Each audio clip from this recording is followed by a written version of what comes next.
All right. Hello and welcome. I am here with April Davis from the Vagina Blog. And today we are going to be talking about pleasure and orgasms, the thing that everybody wants to know about when talking about sexuality.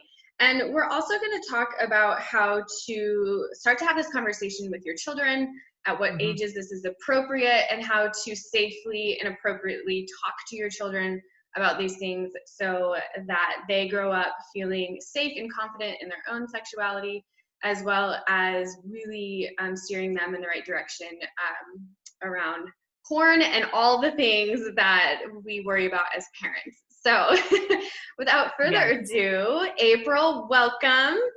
Hey, thanks for having me. Of course, it's my pleasure.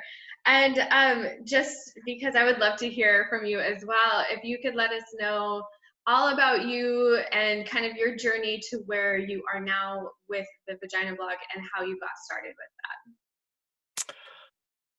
So, the Vagina Blog was a labor of love. It was kind of a long time coming. I've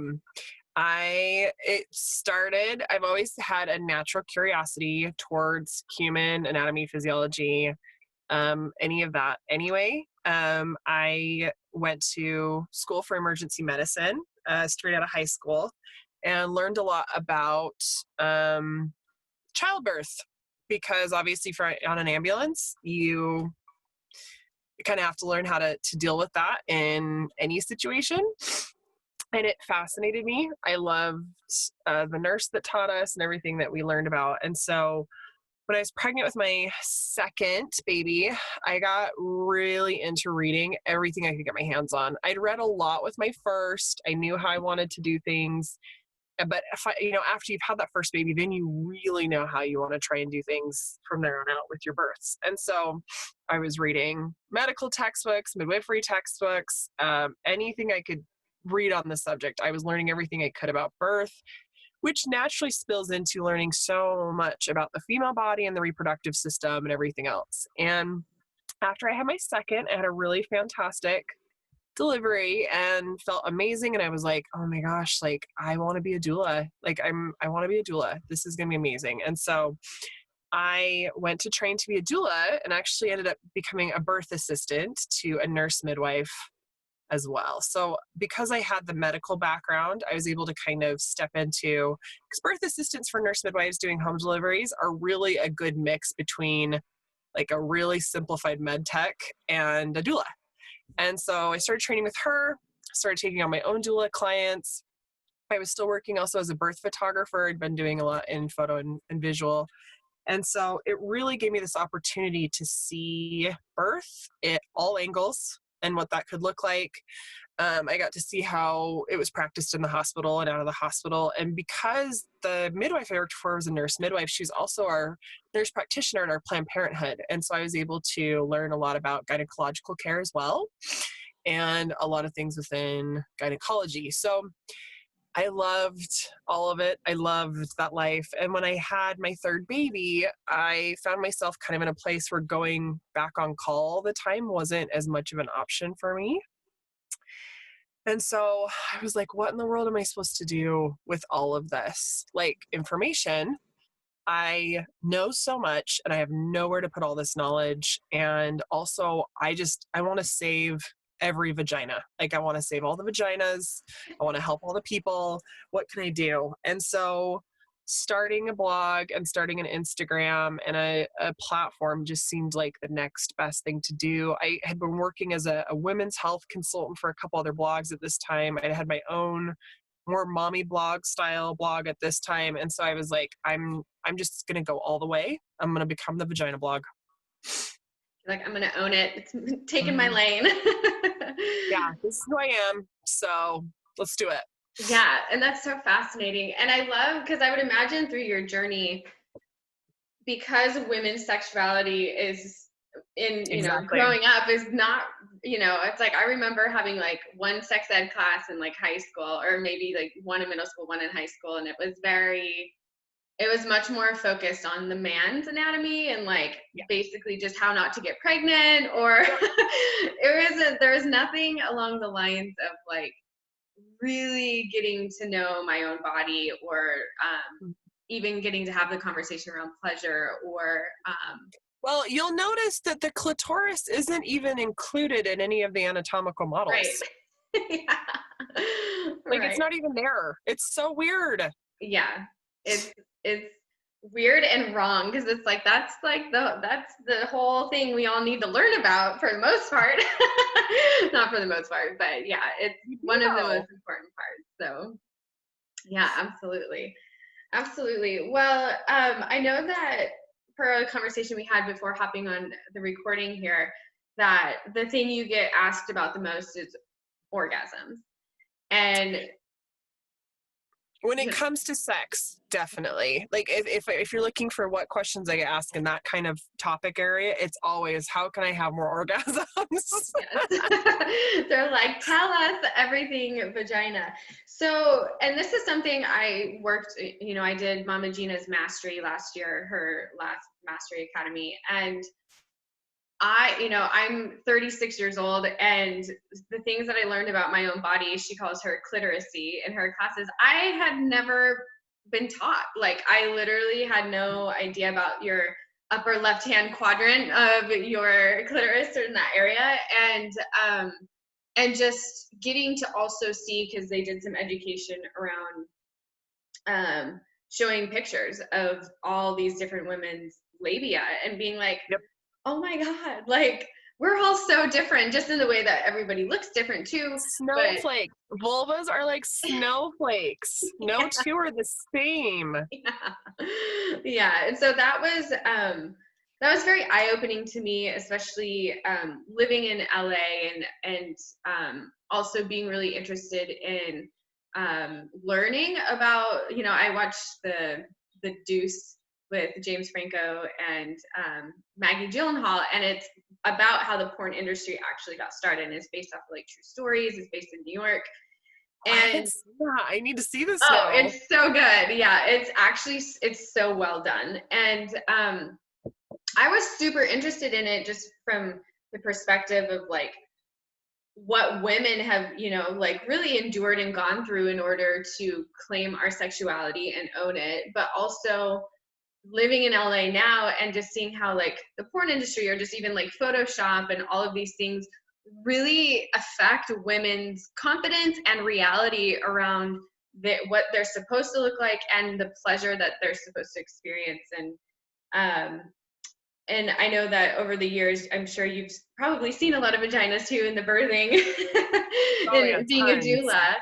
And what has been your experience around teaching about pleasure and orgasms? Like, is this one of the barriers that you have to help women over around just even functionality and physicalities of like how it looks and all of that? Definitely. I think we have a lot of I think a lot of women are raised thinking that their sexuality belongs to someone else, whether that is, their parents that they have to answer to when they're a teen, or their religious leader that they have to answer to in their religion, and then their husband or their partner, and when they get into a relationship.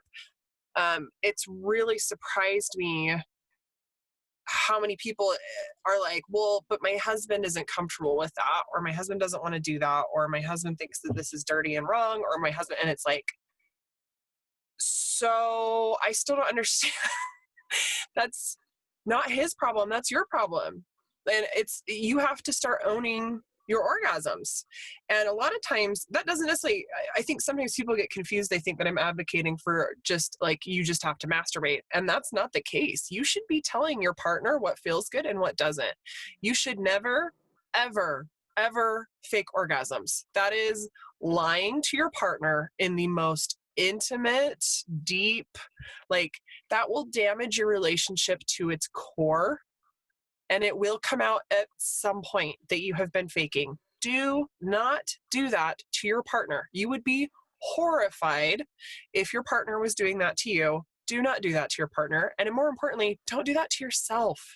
When you lie to your partner that way, all you're doing is reinforcing behavior that is still leading you away from having an orgasm. Why would you do that? You're like, don't do it. Just don't do it. Yeah, just don't do that. I want everyone right now to solemnly swear that they will never, ever fake an orgasm again, ever. It's And like that they put one will, hand on your pussy and one in the air and solemnly swear that you yes, will never fake an orgasm again. because it is so harmful to your relationship and to yourself and to your sex life. Like, it's no good comes from it ever. So don't fake orgasms. Always, always speak up and say what works. And a lot of times this looks like having conversations outside of your bedroom. I'm a huge fan of talking about your sex life at lunch or at dinner, away from your kids, away from your bed, somewhere where you can actually talk things all the way through, where you can't rip your clothes off and start having sex because it sounds fun in that moment. Like, it is so important to talk through where you're at emotionally, where you're at in your relationship, what's going on and what's not going on, what's working for you and what's not working for you. And you're so much more able to have those conversations when it's not 11 o'clock at night and someone has a boner. Right. Because that's going to cause a lot bigger problems for sure. It Well, and does. can you You might have the boner. They might have the boner. Either Yeah. way, you're not going to get a whole lot of work done. Yeah. And can you speak more to this too? Because I know in my experience of past relationships where if a couple has tension already, like maybe they aren't like actually communicating about other things that are going on, and one of them, maybe the man is like still trying to initiate sex, but the woman's like, I feel like when a woman emotionally cut off from their partner, they're pretty much like not interested in physical sex. But Yep. that's been my experience too. But I would love if you could speak to that around having these conversations and what that like looks or sound like for people, because I think there are a lot of people struggling with that, where maybe one person is totally cut off and not interested in sex because of other things that are going on, or there's some kind of disconnect between the two. For some reason, we have just decided that a happy sex life is like some sort of bonus in a relationship. Like, if you get to also have a happy sex life, then like, good for you. That's great. But communicating, that's important. Everyone needs to be communicating. Communication's important. And what I kind of like to challenge, especially for women, is imagine if your spouse was like, I know talking is really important to you, but I'm not like that into talking. I don't really get that much out of it, so I'm not going to talk to you anymore. Like, I'll talk to you like once or twice a month if you really need me to. But I mean, I shouldn't have to do that for you more than that. Like, that's sex is a love language, just like communicating is a love language. Once you start to realize that that's how important it is and put some weight on it, because I'm in an opposite relationship. I'm in a mixed libido relationship where I have the higher libido and my husband has the lower libido. And it's so interesting because people really like to put this on men as like, ooh, you're so icky and all you want to think about is sex and all you care about is sex. As soon as I'm like, well, my husband won't put out, people are like, oh, that's terrible of him. You know what I mean? And I'm like, you're like, no, I just like want to have sex every day. So I'm like, no, it should be exactly the same either way. I'm not icky because I want to get laid all the time. Right. People are like, oh, good for you. Right. Men should be applauded for wanting to get laid all the time too.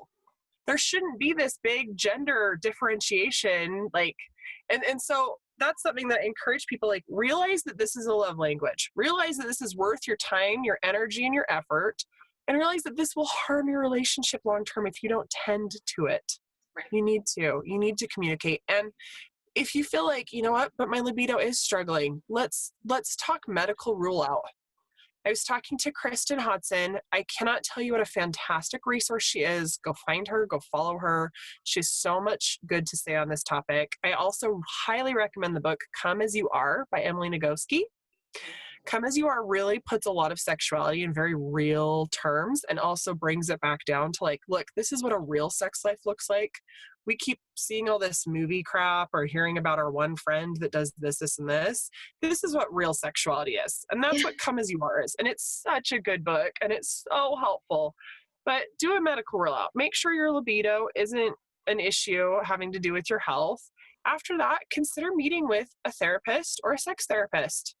Go get some help. I promise you, having orgasms is worth it. Yeah.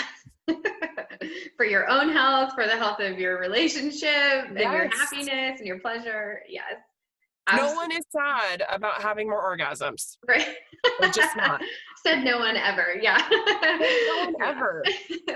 And can you speak to, because we live in such a like porn educated culture where most men are and women are learning about sex and what it looks like from that industry. I have had a lot of friends tell me in conversations that we've had that they've had at least one partner, and this is like multiple people, say that their partner actually was like telling them that their vulva or labia like shouldn't look that way. It's like something's like and how would you recommend? I know how I would handle that, but I'm curious what you would do in a long-term, let's say like the long-term relationship where the man literally like wants to have sex, but then it's also like, but you look weird or like smell weird or whatever. I don't think I'd be in a long-term relationship with that person. Yeah, that's where I'm But at too. I'd be like, okay, then bye. Yeah. You don't like my body? Okay. Like it really frustrates me. So, and my biases are just going to shine through when it comes to pornography. Yeah. I don't consume porn. My spouse doesn't consume porn. It's not part of our relationship.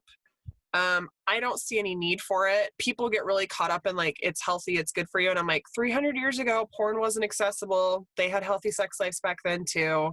Porn does not have to be part of your relationship. So let me be the first to give you permission to just be like, I'm sorry, I'm not interested in porn. And your partner doesn't need to be either. And I've had people be like, but that's crazy. Of course your husband's looking at porn.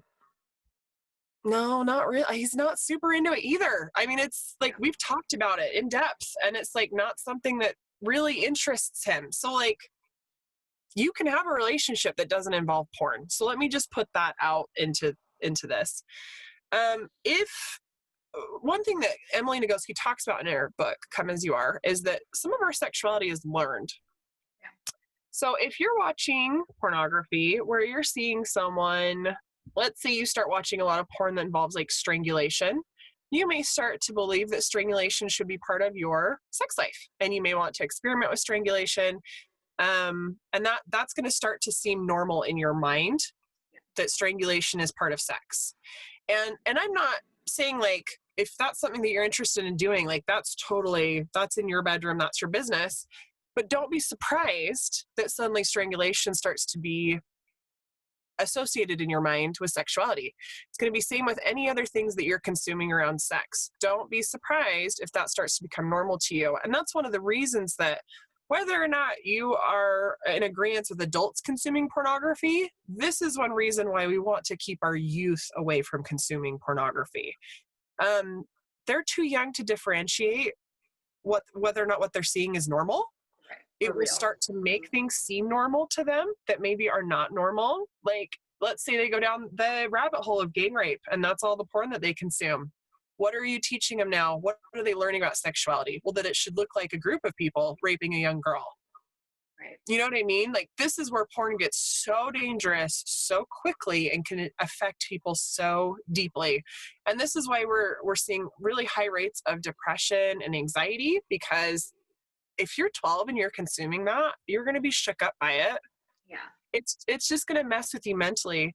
And then on top of it, we're seeing things like erectile dysfunction in younger and younger ages, because once again, if they've trained their body to believe that healthy sex looks like gang rape, and then they can't get their hands on that in real life, we're now seeing erectile dysfunction, right?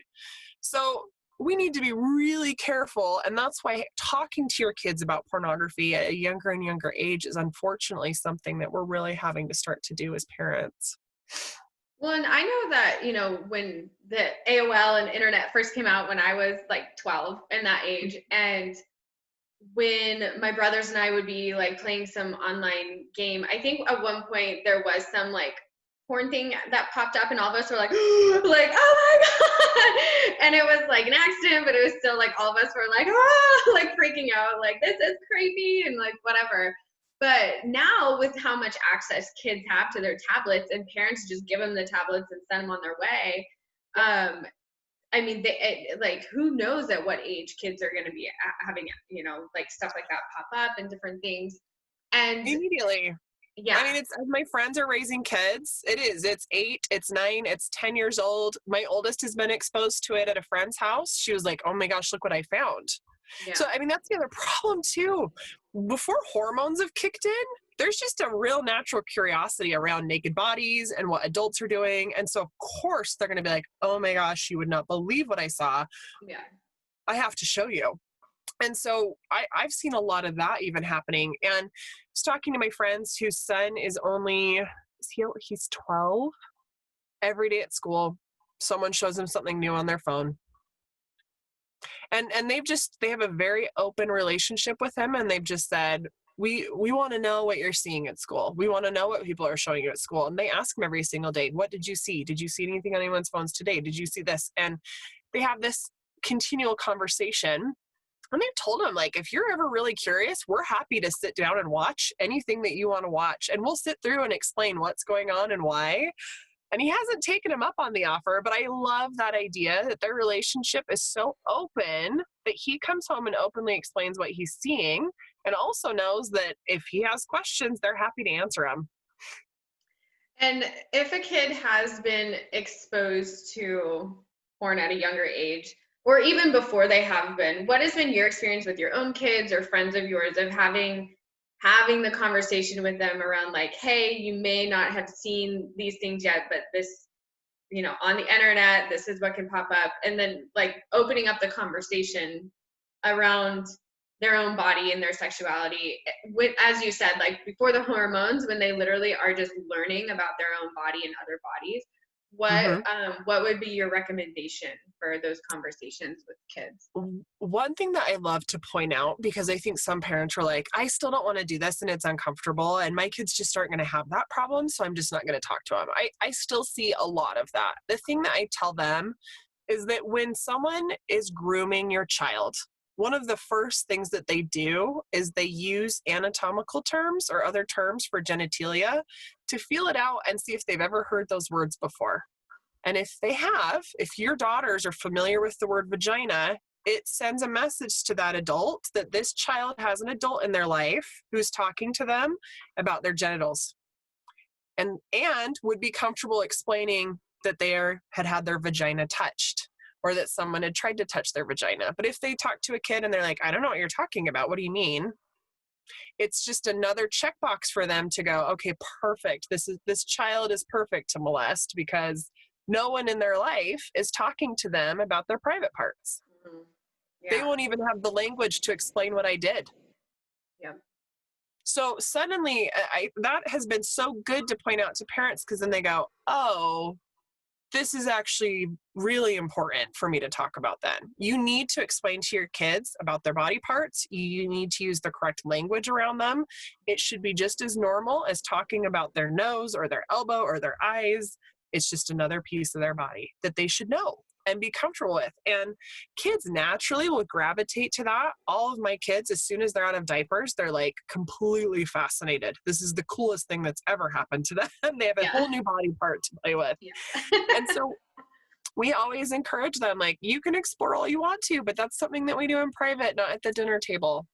Like, right. That's something we do in our room, or that's something we do in the bathtub. But maybe when we're eating dinner or watching TV, we keep our hands out of our pants. Just, sanitation reasons, kids. Like, right. We just keep it so casual. It doesn't need to be a thing at all. It can be the most easy, casual, just like you're talking to them about not blowing their nose at the table or picking their nose at the table. We also, we keep our hands out of our pants at the table too. Like, it's that easy. And we have to talk to them about this stuff. Kids are going to see porn. Kids have phones and tablets. They're going to see porn. So before that happens, and Nicole, you're going to, like, this is so great for you. One thing that's so important is to teach them their feelings. Yeah. Because kids typically, when they see porn for the first time, it will cause feelings. It's traumatizing. It is traumatizing because they're like, what is happening? I know it was for me when it popped up at me. I was like, oh my God. I was just like, what the heck? Yeah. Teaching your kids how to be in their bodies and feel their feelings, you can help teach them to identify that feeling of like, oh, something feels wrong about this. I don't think I'm supposed to see this, or I'm disturbed by what's happening. And then you're also teaching them too, like, okay, you're experiencing those feelings. Now this is a time when you would go tell an adult. This is when you go get someone and say, ooh, I feel icky. My stomach feels icky. I saw something that made my tummy feel hurt. Yeah. And then you're able to explain, like, here's why you're feeling those feelings, and talk them through that way. That's only going to serve them throughout their entire lives. Exactly. And that's what I was just thinking about too when you were saying this is, this is how we are all taught about our own sexuality until we get into an adulthood where we're like, oh, wow, I'm not having orgasms, or I don't like how my body looks, and I'm willing to be with a partner who will like make me feel even worse about how my body looks, because we are not taught how to be in our body and know that everything that's going on is normal and the feelings associated with it. Because that's what, like, I think about all these men that, like, if a woman isn't like completely waxed, they're like, ew, I'm not gonna have sex with you because you like have hair down there. And I'm like, what earth did you grow up on? Like, and maybe that's just a preference, that's cool, but like, this is like us teaching our kids about safe sexuality and like how to not be, like you said earlier, women looking outside of them for their own pleasure or power in that same token, but really empowering our children to be able to identify if someone has attacked them and like have the language for it, like you were saying. And also when it's appropriate, of like, not at the dinner table, you do that like on your own time. Like, I just love everything that you said, because this is how, like, going into, and it's really with anything else, like in emotions and articulating how we feel about things, and going into adulthood, because if we aren't taught these things at a young age, it sets us up for failure. Really, it sets us up to learn the hard way and to have to like relearn things. And it's just, there's so many other values and beliefs that come in from religion or our family or different things that can be very harmful for people too. Absolutely. And I think it's important too to make sure that as you're teaching your kids, you're not just teaching them about their own gender. I think it's great for them to learn about what the other gender's going through or will be going through. There seems to be this weird, like, okay, we've accepted we should teach the kids about sex, but we shouldn't teach them that it's pleasurable, because then they'll really want to do it. So we can't tell them. No, it is okay to tell your kids that sex feels good and is fun. It doesn't undermine the fact that it also needs to be taken seriously, and it needs to be something that they fully understand what they're signing up for. Like, there's so much around that conversation, and I think explaining, especially to your daughters, that there's pleasure in it for them. It's not a bad thing. It's not going to cause them to go out and have sex the next day. It's just not. Yeah, and that's why it's interesting to me too, where on the other side of that, I feel like, I don't know how it is now in schools, but for me, it was like, I had a 35-year-old, really religious, she was a virgin, teaching my sex ed class, and she was like, nope, I still haven't had sex. And I think I was like 17 at the time, and I was like, I can't even take you seriously. You haven't had sex yet, and you're teaching a sex ed class. Like, I was floored. I was very outspoken as a teenager, so I was like, I can't even take you seriously. But it's this whole like abstinence thing. Like, we're not, it's like this religious context where you don't talk about sex, you like don't talk about your private parts. It's like dirty, wrong, and sinful until you get married, and then you just have babies, and like nobody actually talks. And then your sexuality belongs to your husband. It graduates from belonging to your parents to belonging to your husband now. Yeah, and it's such a weird. Yeah, like, when you start to put it in terms like that, though, I think it helps people understand, like, that is weird. Because, like, my husband never thought anyone owned his sexuality other than himself. Like, he's never been like, orgasms are my wife's problem. She should make me orgasm.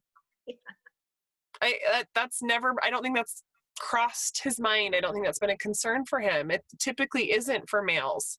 So why in the world are we trying to put that on them too? That's such a weight to carry. And on top of it, like, oftentimes it just ends up being confusing and frustrating for everyone involved. Yeah, and a huge part of this is just, especially for women having the anatomy that we do, it is a very different process to orgasm. And you know, like, that's a whole other tantra and all those things that we can like go on and talk about for hours. But it really is up to a woman knowing her body so well and being able to communicate like what she needs, what she wants, how she wants it, and then also being with a partner that is a safe space for her to ask for those things. Because I think there is a lot of men. I know I bought a book one time when I was dating this guy in my 20s that was like something about, you know, partnership and sex and like how to communicate to each other, and he was literally offended, like, I've never had someone complain about me in bed or whatever. And I was like, no, this is just for us to like explore, like to learn about each other, because like my body is not your ex-wife's body kind of a thing. Yeah. But it was like such an interesting, like, I feel like a lot of men get really defensive in their like ability or their like just overall like manhood when a woman asks for what she wants in bed, instead of just being like, I'll do anything, like, you just tell me what you want, girl. Like, I feel like a lot of them are like, I don't like to eat pussy, or like, how dare you tell me, because I already know what I'm doing, or something. I don't know, like, I've definitely come across that in conversations with women too, where, I mean, obviously this is a choice for women as well around who they partner with and stay partnered with in that respect. But I have noticed that it's a thing, like with men getting really offended that, you know, well, what do you mean I'm not just supposed to roll over with a boner and like give it to you, kind of a thing. Well, like, seriously, so these are great topics to remember when you're talking to your son. What does enthusiastic consent look like? What does it look like when your partner's asking for X, Y, and Z? Yeah. You know, I think it's, what a beautiful thing to train your son to be eager to please, eager to have consent, excited to, like, I love, Emily Nagoski talks nonstop about going in curious. Same with your daughters. I think sometimes men even can be short-sighted, where it's just like, well, you're just going to just take care of it and be done, right? There are so many fun things that you can be doing to please your male partner that we don't always branch into. Lingam massage and all sorts of other stuff as well. And it makes me sad that we're not taking the time to learn about each other's bodies and just going curious. Like, why not? Yeah, well, and that's what I think too with the porn industry. It's just this like wham and bam. It's like there's no foreplay. It's not the like all day where you're like flirting with each other, or like walking by and like just like breathing on each other. You know, it's like this whole like dance that you get to have. And I know I dated someone in the past where he was just like, man, I'm not really into kissing or foreplay. And I was just like, how boring. Like, so yeah, but I am. So what are we gonna do? Yeah. So I was like, this isn't gonna work very much. But yeah, I love that you said that though, about like using that as that curiosity. Because I think a lot of people do go into sex with the expectation of orgasm, and that can kill the orgasm itself, of just going in with that expectation that this is the end goal of what we're doing. Yeah, follow pleasure. And this goes to, so, I mean, I've been married 15 years. I've been in a committed relationship this entire time. So I definitely have a different perspective. But even having been with the same person for 15 years, I feel like we are constantly going up and down through seasons. And having to rediscover what's going to work well for our sex life. My libido has shifted and changed. His libido has shifted and changed. We've gone through ups and downs in our marriage, which has always affected our sex life, and vice versa. And so it's been really important for us to, once again, come to the table curious, instead of, well, what was working before doesn't work now. Well, guess what? I'm not 20 anymore. Yeah. You know, you're not 20 anymore. Of course, what was working before doesn't work now. Exactly. You're like, what you thinking? Yeah. Well, and I love, Unfortunately, things change. absolutely. And I have some friends that, have you heard of Jaya and her, I think it's her husband, but she is a sex educator. She's really big on the blueprints for like the type of sexual energy that you have. And, Oh. and yeah, I'll send you her info too. She's really cool. But she talks about her and her husband have been together for quite some time as well. And I don't know if they do this every month, but every couple of months they do what they call a reset. And that's where they start, like they're just starting to date. So they'll like ask, like, can I hold your hand or can I kiss you? And it becomes this like redefining, so you're not just stuck in different behavioral patterns, because that's so common in relationships to just get in the groove, even if it's something that's not working and it's not healthy. It just becomes like a commonplace thing, whereas this reset is the ability to like completely wipe this slate clean and be like, okay, this feels good, this doesn't, or asking permission or consent. When normally, like when you're with someone for a long time, you just walk up and grab their butt or like kiss them or do, like, because you're comfortable and it's familiar. So I really love the reset too, where it's kind of a fun, playful, curious thing around like when you're first starting to date someone, you'd be like, oh, I wonder what they like, or I wonder what turns them on, or how they like to like be kissed, or different things like that. Yeah. So I thought that was kind of a fun thing for people too. Oh, I love that idea. There's an app called Ultimate Intimacy that we've kind of messed with before. And it's the same thing. It asks you questions and it goes back and forth between the two partners and just says like, April, what was your favorite thing about your first date? Or what do you remember from your first date? And then it gives you like 3 minutes to kind of answer. And then it switches to, what do you remember from our wedding day? Or like, what do you remember from this? And you can set parameters as to like where you're at in the relationship and stuff. But I love it because so many times we'll go out on a date and we're talking about managing our daughter's diabetes and whether or not this bill got paid and are we going to plan that camping trip or not. Like, so to take all that out of it and just talk about us, remember why we like each other, remember why we ended up together, remember what we're here, like it, same thing. It's a similar type of reset. It just kind of starts you back at square one where you're like, okay, yeah, no, I really like you. You're not just this life partner that like we're trying to survive together. Like we did this on purpose. We really do like each other. Yeah. I love that. I love that. What has been, for you, what have been like the top 3 things that have helped you get more intimate or excited about, or just really in touch with your own orgasms in everything that you've learned? Ooh, that's a good question.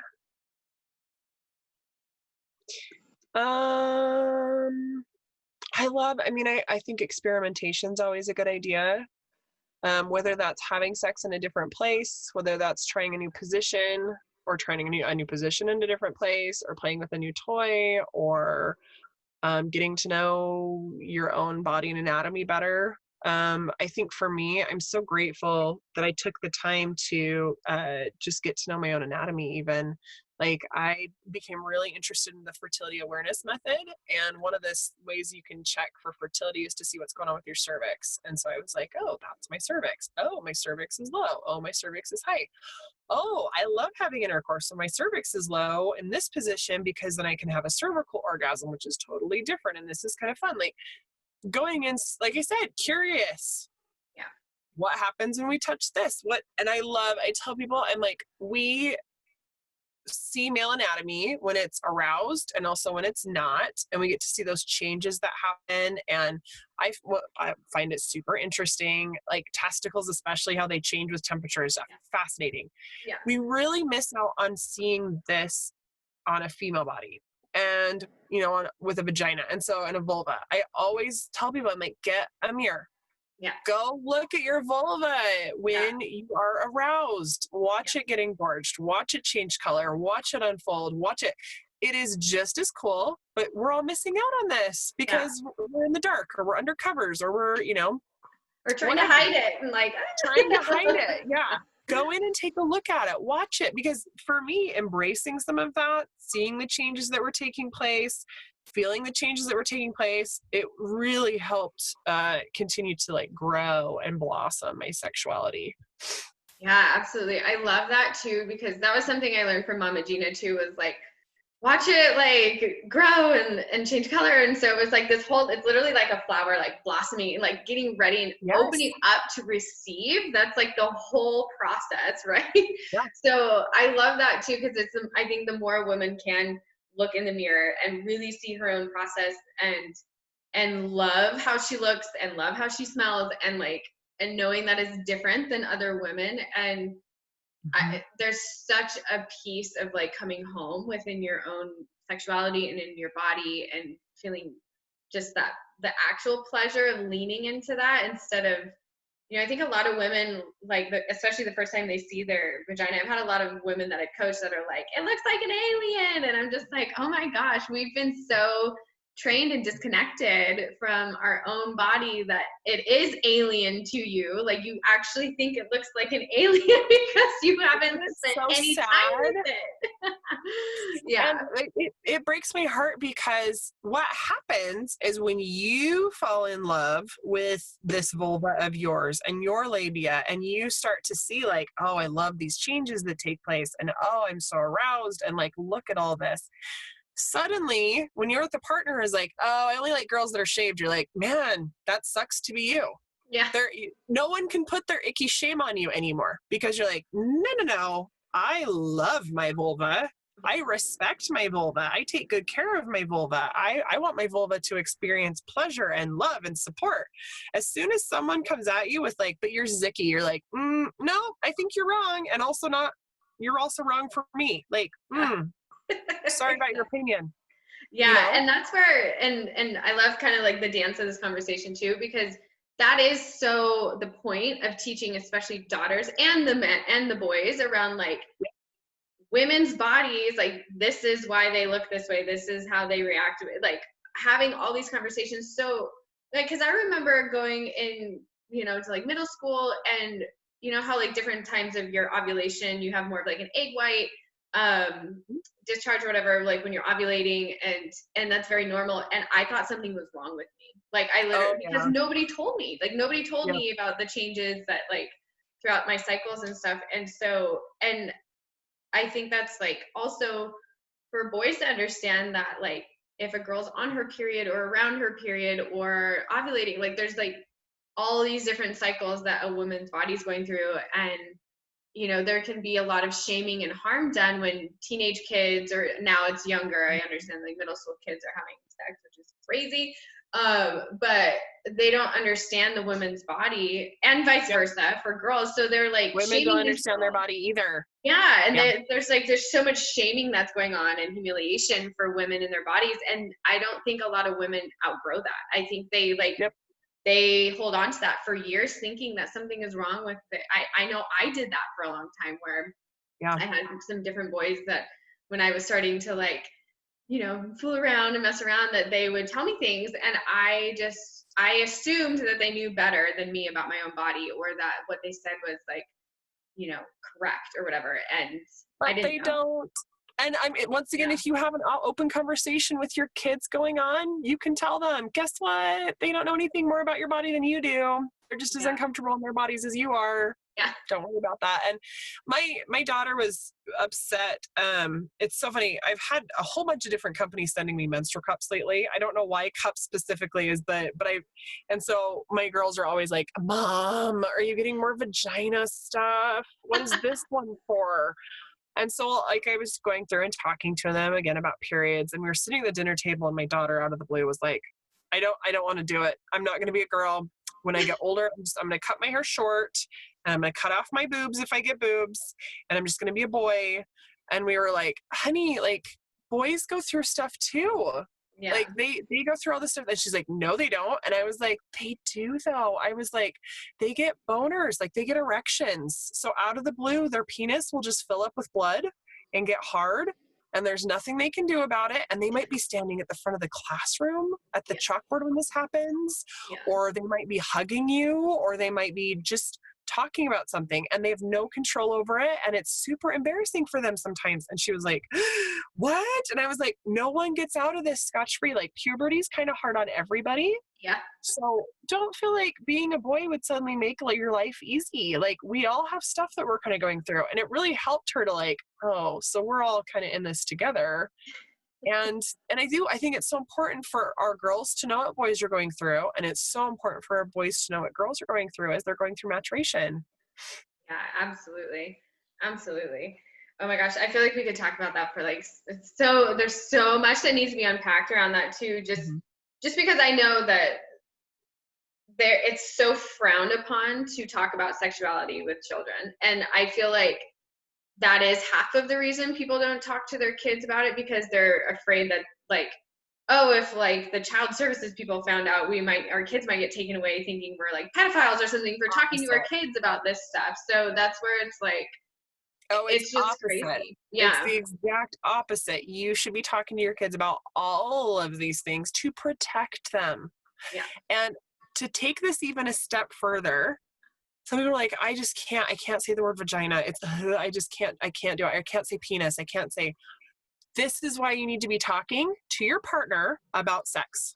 Because guess who the best person to practice is with before you talk to your kids? Partner. Yeah. Talk to your partner about your sex life. It's only going to improve your sex life. And then when you go to talk to your kids, penis is going to roll right off your tongue because you've talked to your partner. Yeah. And I think too, in our day and age, and I should have covered this when I was talking about my kids are also dealing with how to best support kids that are non-binary, kids that are trans, kids that are going through sexuality and where they're at and all of that. I think when we talk to them about all of these things, they are in a much better position to support their friends. Yes. When my daughters know what boners are, they're not going to take part in harassing and making fun of people. When they understand too that all genders, regardless of how they identify, are going through things, they're going to help be part of that protective, helpful group. Instead of kids who have no idea or just follow along and making fun or, so I want my kids to be well educated around all of this so that they can best love and support their peers and have an understanding of what's going on. Yeah, I'm so glad you touched on that. Because it is, in the day and age we live in now too, it's the LGBT community, the transgender community, it's actually a safer space for them to be able, at younger ages now, to be able to say, hey, I actually identify as this other gender. And like to what your point was around educating our children, is like our kids get to be the good humans that like are friends and understand and hold that space for these other kids, instead of doing the shamey, blamey shit that like all of our kids' generations went through around just like normal heterosexual relationships. So I'm so glad that you said that, because that's so important for sure. For sure. Awesome. Well, I love this conversation, and I'm curious, and just kind of wrapping up here too, what are your like top 3 what you would recommend for men or women around establishing better communication around orgasms? Don't fake orgasms, guys. Yeah. Bring it around. Don't fake the orgasm. Don't fake orgasms. If you faked orgasms, come clean. It's not a fun conversation, but I feel like that's the big one, is stop doing any of that. Going curious. Talk to your partner about how you can be more curious about them. Ask them about how they want to be more curious about you. Go in. I love the idea of going in with a fresh start over, and see where you're at. And then as life changes, don't be afraid to recognize the change and talk to your partner about what that looks like. I think especially for women who are going through having children and stuff like that, that's going to change your libido, how you feel during your pregnancy, after your pregnancy, whether or not you're going through postpartum and not. All of that is going to change your sex life. It just is. And so I think you can go in and say, like, how can we meet each other's needs during this time that is different than the time before. You know, we're in a different season right now. And I always want to talk about seasons, because there are going to be seasons of life where sex is great and easy and so fun. And there's just going to be seasons of life where it's hard and tiring. And if you haven't been through a hard season, good. Maybe that won't be something that will be a huge struggle for you, but I have yet to meet anyone who hasn't been through a weird sexual season or two through their adulthood. It's just part of it. And so I think the more that we can just embrace it instead of fight it, and then say, okay, I'm going to go and curious, how can I help meet my own needs? How can I even help meet the needs of my partner in this season that we're in? And talk to your partner about it. Think about it yourself, and realize too that sex is so worth the priority. Like, put effort into it. It's worthy of your effort. Absolutely. Awesome. I love that. And where can people find you and connect with you? If, you know, I'm sure they love this podcast, but where can they find you and see what you're up to and connect with you? So I live on Instagram. I feel like that's where you're going to get the most information. I have the Vagina Blog podcast, which is available anywhere where you can get podcasts. There's always the vaginablog.com. I'm on Twitter. I don't do a ton on Facebook, but I'm on there. And yeah, come check us out. Come check me out, I guess. It's just me. It's not us. It's me. Well, it's your community too. Awesome. Well, thank you, April. And again, you guys can find her at the Vagina Blog on Instagram, on her actual website, and then it sounds like on Twitter as well. So thanks again. This was such a great conversation, and I'm sure we'll have many more. Thanks for having me. Of course.